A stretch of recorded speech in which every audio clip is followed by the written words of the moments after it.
ನಾನೇನ್ ಬೇಕು ಅಂತ ಮಾಡಿಲ್ಲ. ಅದಕ್ಕೆ ಇವಳನ್ನ ಸಾಯಿಸ್ಬಿಡ್ತಾನೇನೋ ಅಂತ ಅವನ್ನ ತಡೆಯೋದಕ್ಕೆ ಹೋದೆ ಅಷ್ಟೇ. ಬೇಕಾಗಿಲ್ಲ, ನಿನ್ ಸಹಾಯ ಅವಶ್ಯಕತೆ ಇಲ್ಲ.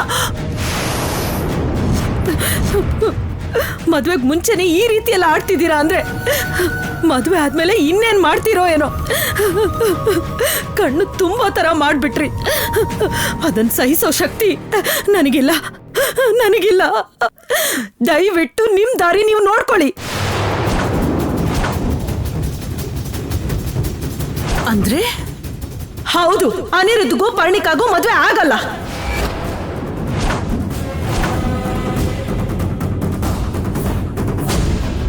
ಆ ಮಾತು ಹೇಳ್ಬೇಕಾಗಿರೋದು ನೀನಲ್ಲ ಅದಕ್ಕೆ, ನಮ್ಮಣ್ಣ. ನಿಮ್ಮಣ್ಣ ಅಲ್ಲ, ಆ ದೇವ್ರು ಇಲ್ಲಿಗೆ ಬಂದು ಹೇಳಿದ್ರು ನಾನು ಒಪ್ಪಲ್ಲ.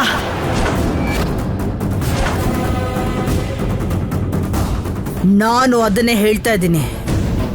ಒಂದು ಸಾರಿ ನಾವು ಮದ್ವೆ ಮಾಡ್ಲೇಬೇಕು ಅಂತ ನಿರ್ಧಾರನ ಮಾಡಿದ್ಮೇಲೆ ಅದನ್ನ ತಪ್ಸೋಕೆ ಬಿಡಲ್ಲ ಈ ಭದ್ರಾವತಿ.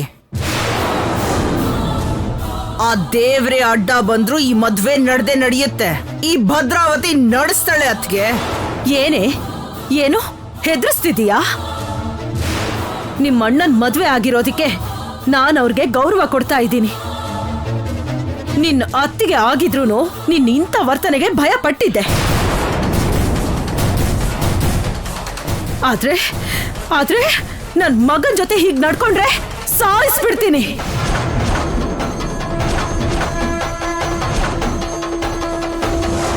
ಶಬಾಷ್ ಅರವಿಂದ, ಇವತ್ತು ನಿನ್ ತಾಯಿ ಅಂತ ಅನ್ನಿಸ್ಕೊಂಡೆ.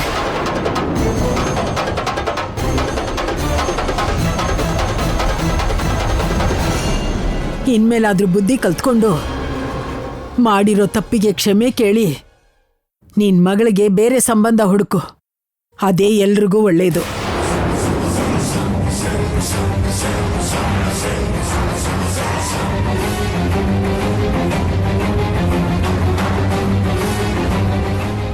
ಏನಮ್ಮ, ನೀನು ಕೂಡ ಅದಕ್ಕೆ ಪರವಾಗಿ ಮಾತಾಡ್ತಾ ಇದ್ಯಾ? ನಿನ್ನ ಅದಕ್ಕೆ ಪರವಾಗಲ್ಲ, ನ್ಯಾಯದ ಪರವಾಗಿ ಮಾತಾಡ್ತಿದ್ದೀನಿ. ಅವನಿಗೆ ಪರ್ಣಿಕಾ ಅಂದ್ರೆ ಇಷ್ಟ ಇಲ್ಲ ಅಂತ ನೀನು ಗೊತ್ತು. ಪುಣ್ಯ ಸಾವಿನ ಜೊತೆ ಹೋರಾಡ್ತಿರ್ಬೇಕಾದ್ರೆ ಆ ಮೂಲಿಕೆನ ಅಡ್ಡವಾಗಿಟ್ಕೊಂಡು ಬಲವಂತವಾಗಿ ಮದ್ವೆಗೆ ಒಪ್ಸಿದ್ಯಾ ಅಂತಾನೂ ಗೊತ್ತು.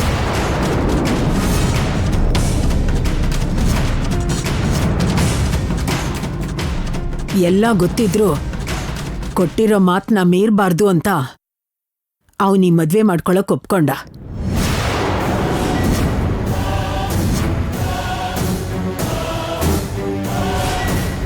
ಇಷ್ಟೆಲ್ಲ ಆದ್ಮೇಲೆ ಮನ್ಸು ಒಡೆದೋದ್ಮೇಲೆ ಈ ಮದ್ವೆ ಮಾಡದೇ ಇರೋದೇ ಒಳ್ಳೇದು. ಅಂದ್ರೆ ಮದ್ವೆ ಮಾಡ್ಕೋತೀನಿ ಅಂತ ಅವತ್ತು ದೀಪದ ಮೇಲೆ ಆಣೆ ಮಾಡಿದ್ದನ್ನ ಮುರಿತಾ ಇದ್ದೀರಾ? ಕೊಟ್ಟು ಮಾತನ್ನ ತಪ್ತಿದ್ದೀರಾ?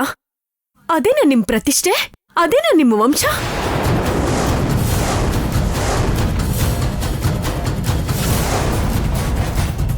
ಸಾಕು, ಇಲ್ಲಿವರೆಗೂ ನೀನು ನಿನ್ ತಾಯಿ ಮಾಡಿರೋದು ಸಾಕು. ನೀನ್ ಹೇಳೋ ತರ ನನ್ ಮಾತ್ ತಪ್ಪಿಲ್ಲ, ಮಾತ್ ತಪ್ಪದೂ ಇಲ್ಲ. ಅಂದ್ರೆ ನನ್ನ ಮದುವೆ ಮಾಡ್ಕೋತೀನಿ ಅಂತ ನೀನು ಒಪ್ಕೋತಾ ಇದ್ಯಾ?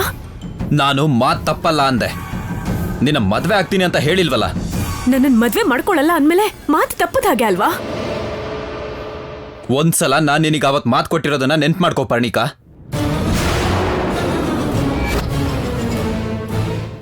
ನನ್ನ ತಾಯಿ ಮೇಲೆ ಪ್ರಮಾಣ ಮಾಡಿ ಹೇಳ್ತಾ ಇದ್ದೀನಿ, ನನಗ ಮೂಲಿಕೆನ ತಂದ್ಕೊಟ್ರೆ ಮದುವೆ ಮಾಡ್ಕೋತೀನಿ. ಏನ್ ಹೇಳಿದ್ದೆ? ಮೂಲಿಕೆನ ತಂದ್ಕೊಟ್ರೆ ಮದ್ವೆ ಆಗ್ತೀನಿ ಅಂತ ಅಂದಿದ್ದೆ, ಹೌದಾ? ಹೌದು. ಆದ್ರೆ ನಾನು ನಿನ್ನೆ ಮದ್ವೆ ಆಗ್ತೀನಿ ಅಂತ ಹೇಳಿಲ್ಲ ಅಲ್ವಾ?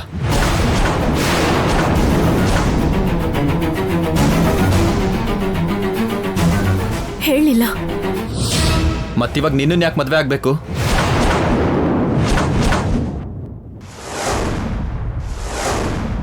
ಮೋಸ ಮೋಸ. ನೀನ್ ನನ್ಗೆ ಚೀಟ್ ಮಾಡಿದ್ಯಾ ಭಾವ, ಚೀಟ್ ಮಾಡಿದ್ಯಾ. ನಾನಾಗ್ಲೇ ಹೇಳಿದ್ದೆ, ನೀನ್ ಕೋಪ ಮಾಡ್ಕೊಂಡ್ರೆ ಮುಂದೆ ಆಗೋ ಅನರ್ಥಗಳಿಗೆಲ್ಲ ನೋವು ಪಡ್ತೀಯ ಅಂತ.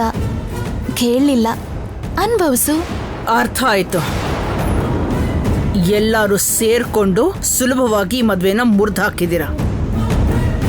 ಪರವಾಗಿಲ್ಲ. ಇಲ್ಲ ಅಂದ್ರೆ ಊರಲ್ಲಿರೋರ್ಗೆಲ್ಲ ಹೇಳ್ದಾದ್ಮೇಲೆ ಈ ಮದ್ವೆನ ನಿಲ್ಸಿದ್ರೆ ನನ್ನ ಮಗಳಿಗೆ ಒಳ್ಳೇದಾಗೋದಿಲ್ಲ. ಈ ಮದುವೆ ಆದ್ರೆ ನನ್ನ ಮಗನ್ಗೆ ಒಳ್ಳೇದಾಗಲ್ಲ.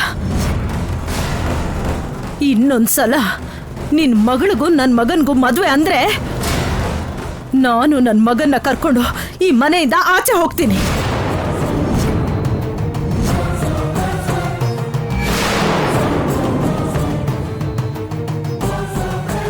ಅದು ನಿಮ್ಗೆ ಇಷ್ಟ ಅಂದ್ರೆ ಮದುವೆ ಪ್ರಸ್ತಾಪನ ಮುಂದಕ್ಕಿಡಿ. ನೀನ್ ಬಾ ಅನಿರುದ್ಧ್.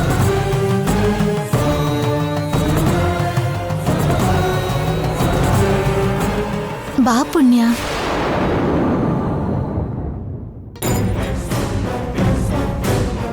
ಅಮ್ಮ ನೋಡಿದ್ಯಾ ಅಮ್ಮ? ಪರ್ಣಿ, ಬೇಜಾರ್ ಮಾಡ್ಕೋಬೇಡ. ನೀನು ಬೇಡ ಅಂತ ಹೇಳ್ದವ್ರ ಬಾಯಲ್ಲಿ ನೀನೇ ಬೇಕು, ನೀನೇ ಈ ಮನೆಗೆ ಸೊಸೆ ಆಗ್ಬೇಕು ಅಂತ ಹೇಳೋ ತನಕ ನಾನು ನಿದ್ದೆ ಮಾಡೋದಿಲ್ವೇ? ಇವಾಗ ಹೇಳ್ತಾ ಇದ್ದೀನಿ, ಕೇಳಿಸ್ಕೊ. ನೀನೇ ಅನಿರುದ್ಧ್ಗೆ ಹೆಂಡತಿ.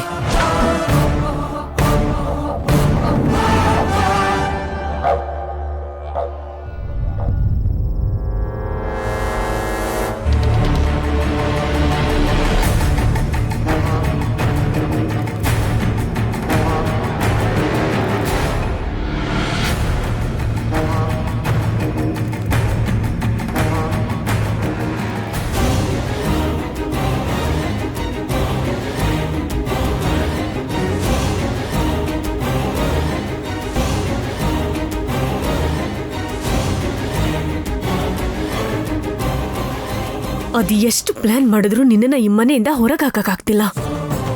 ನಿನ್ನನ್ನ ಸೋಲ್ಸೋದಕ್ಕಾಗ್ತಿಲ್ಲ. ನನ್ ಭಾವನ್ ಜೊತೆ ನಾನು ಸಂತೋಷವಾಗಿ ಇರಕ್ಕಾಗ್ತಿಲ್ಲ. ನಿನ್ ಪೀಡೆ ತೊಲಗಿದ್ರೇನೆ ಅದು ನಡೆಯೋದು. ತೊಲಗಿಸ್ತೀನಿ, ನಿನ್ನನ್ನ ಸಾಯಿಸ್ತೀನಿ.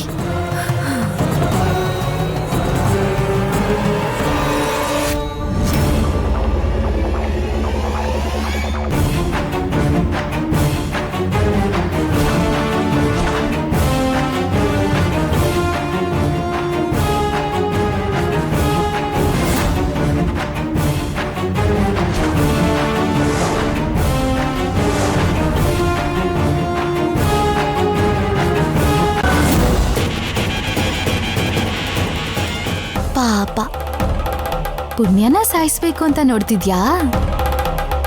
ಈಗ ಹಾವನ್ ನೋಡಿದ ತಕ್ಷಣ ಓಡ್ ಹೋಗ್ತೀಯ. ಬಾ ಬಾ, ನಿನ್ ಸಾವ್ನ ನಾನ್ ತೋರಿಸ್ತೀನಿ. ಅಮ್ಮ ಪುಣ್ಯ,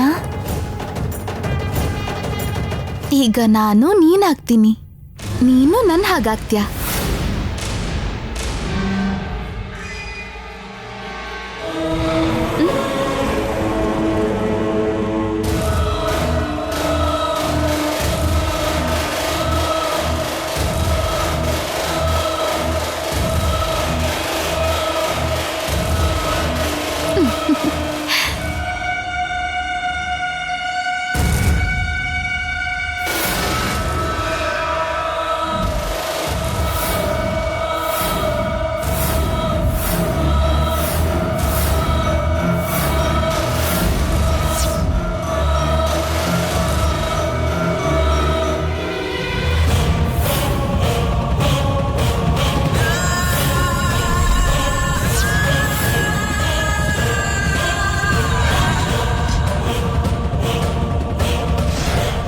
ಇನ್ನೊಂದ್ ಸ್ವಲ್ಪ ಹೊತ್ತು ತಡ್ಕೊಳೆ. ಅದಾದ್ಮೇಲೆ ಶಾಶ್ವತವಾಗಿ ಸಮಾಧಿ ಒಳಗಡೆನೆ ಮಲಗ್ಬೋದು. Happy journey.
ಹಾವು ಪುಣ್ಯನ್ ರೂಮಲ್ಲಿ ಹಾವು ಹಾವು ಹಾವು ಅಮ್ಮ ಅಮ್ಮ ಹಾವಮ್ಮ ಅಮ್ಮ ಪುಣ್ಯನ್ ರೂಮಲ್ಲಿ ಹಾವಮ್ಮ ಯಾರು ಕೂಗ್ತಾ ಇದಾರಲ್ಲ? ಅಮ್ಮ ನಡಿ, ಏನಾಯ್ತು ನೋಡೋಣ. ಅಮ್ಮ ಹಾವು ಹಾವು ಅಮ್ಮ ಹಾವು ಹಾವು ಹಾವ ಎಲ್ಲಿದೆ ಎಲ್ಲಿದೆ ಹಾವು? ಪುಣ್ಯನ್ ರೂಮಲ್ಲಿ ಹಾವು ಅಲ್ಲ ಪುಣ್ಯ ಮುಚ್ಚೆ ಬಾಯಿ.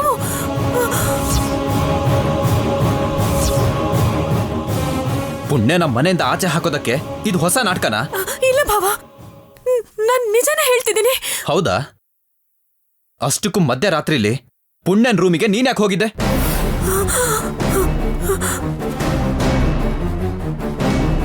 ಅದು ಅದು ಏನೋ ಶಬ್ದ ಬಂತು ಅಂತ ನೋಡಕ್ ಹೋಗಿದ್ದೆ ಭಾವ. ಶಬ್ದ ಬಂತು ಅಂತ ಹೋದೆ ಅಷ್ಟೇ ತಾನೇ?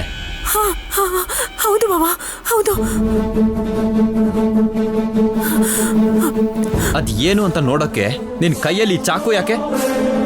ಅಂದ್ರೆ ಅದು ಭಾವ, ಪುಣ್ಯನ್ ಸಾಯಿಸೋದಕ್ ಹೋಗಿದ್ಯಾ ಅಥವಾ ಮಾಲನ್ ಸಾಯಿಸೋದಕ್ ಹೋಗಿದ್ಯಾ?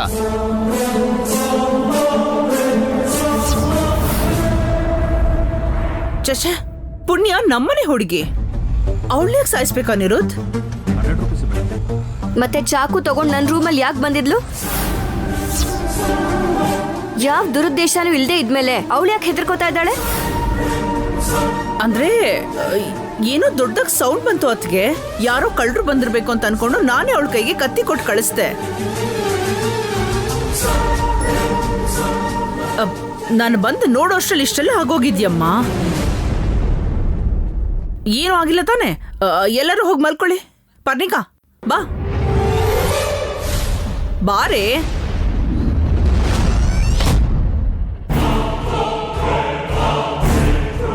ಮಗಳನ್ನ ಚೆನ್ನಾಗಿ ಕಾಪಾಡಿದಾಳೆ, ಸಾಯಿಸೋವರೆಗೂ ಬಂದಿದ್ದಾಳೆ ಅಂದ್ರೆ ಇವಳ ಮೇಲ್ ಒಂದ್ ಕಣ್ಣು ಇಟ್ಟಿರ್ಲೇಬೇಕು.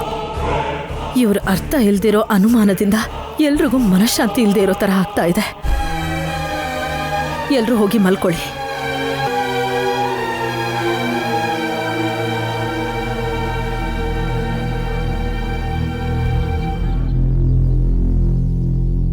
ಪುಣ್ಯ ಬಾ.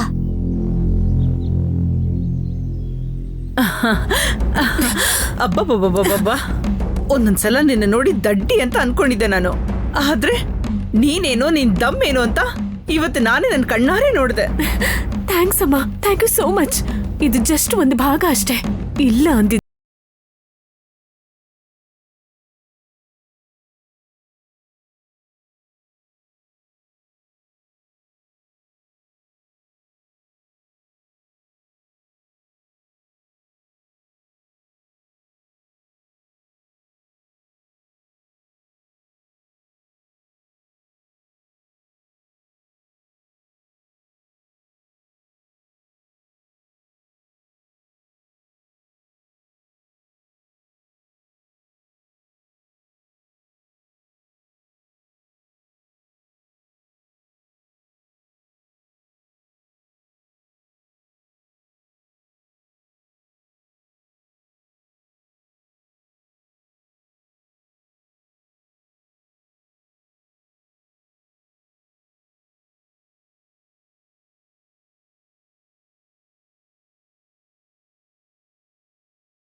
ಅರೆ ಬರ್ಲಿಲ್ವಾ ಪರ್ನಿ? ಪರವಾಗಿಲ್ಲ, ಇನ್ನೊಂದ್ಸಲ ಪ್ರಯತ್ನ ಪಡು.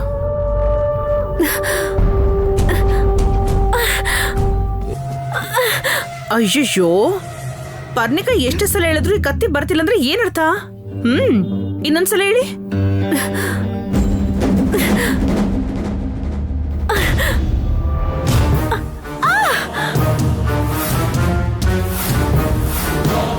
ಅರೆ ಯಾಕೆ ಹಾಗ್ಬಿದ್ದೋದೆ? ಹಂಗ್ ಸಡನ್ ಆಗಿ ಬಿಟ್ರೆ ಹೇಗಮ್ಮ? ಇದರಿಂದ ನಿಂಗೆ ಏನ್ ಅರ್ಥ ಐತೆ? ನನ್ಗೆ ಕತ್ತಿ ಎಳೆಯೋದಕ್ಕೆ ಬರಲ್ಲ ಅಂತ.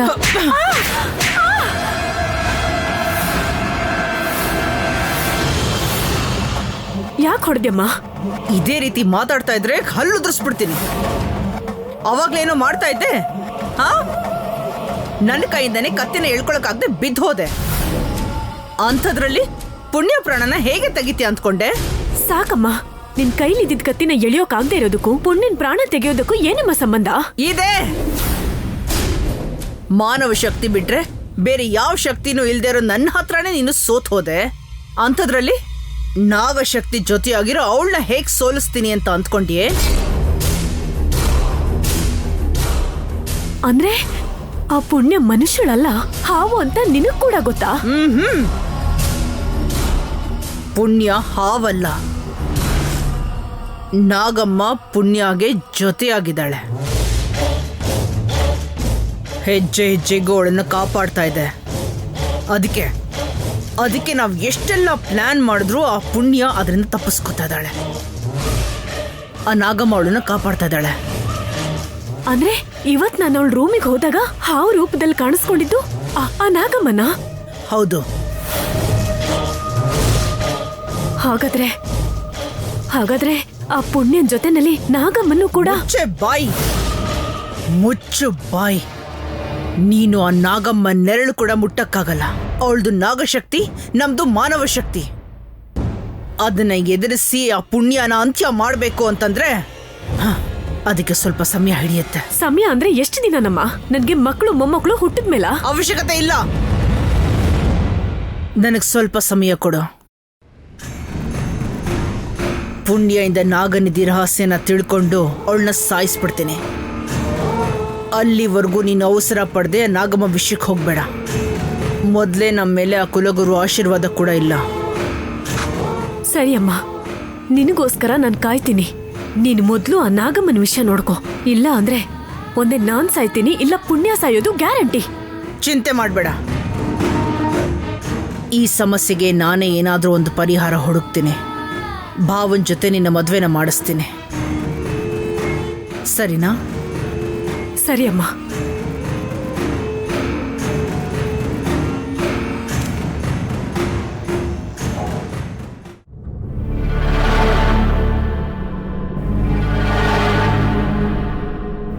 ಏನು? ನಿನ್ನನ್ನು ನೋಡಿ ಭಯ ಪಡೋ ನಿಮ್ಮ ಅತ್ತಿಗೆ ನಿನ್ನ ಮೇಲೆ ಕೈ ಮಾಡೋ ಮಟ್ಟಕ್ಕೆ ಬಂದ್ರಾ? ಕೈ ಎತ್ತಕ್ಕೇನ್ ಬಂದಿಲ್ಲ. ನನ್ನ ಮಗನಿಗೆ ಮತ್ತೆ ನಿನ್ನ ಮಗಳಿಗೆ ಮದುವೆ ಆಗೋದಿಲ್ಲ, ಏನು ಬೇಕಾದ್ರೂ ಮಾಡ್ಕೋ ಅನ್ನೋಷ್ಟು ಮುಂದುವರೆದಿದ್ದಾಳೆ. ನನ್ನ ಅತ್ತಿಗೆ ಆಗಿರೋದಕ್ಕೆ ನನ್ನ ಮಗಳು ಆ ಮನೆಗೆ ಸೊಸೆ ಆಗ್ತಾಳೆ ಅನ್ನೋ ಒಂದೇ ಒಂದು ಕಾರಣಕ್ಕೆ ನಾನು ಸುಮ್ಮನಿದ್ದೆ.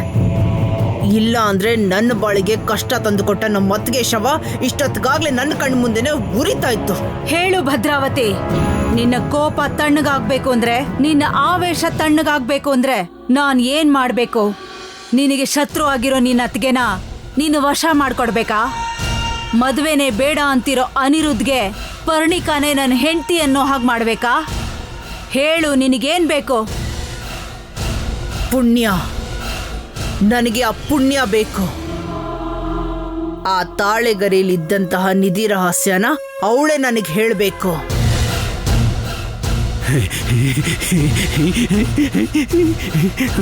ನಮ್ಮ ಅಣ್ಣನಿಗಿಂತ ಮೊದಲು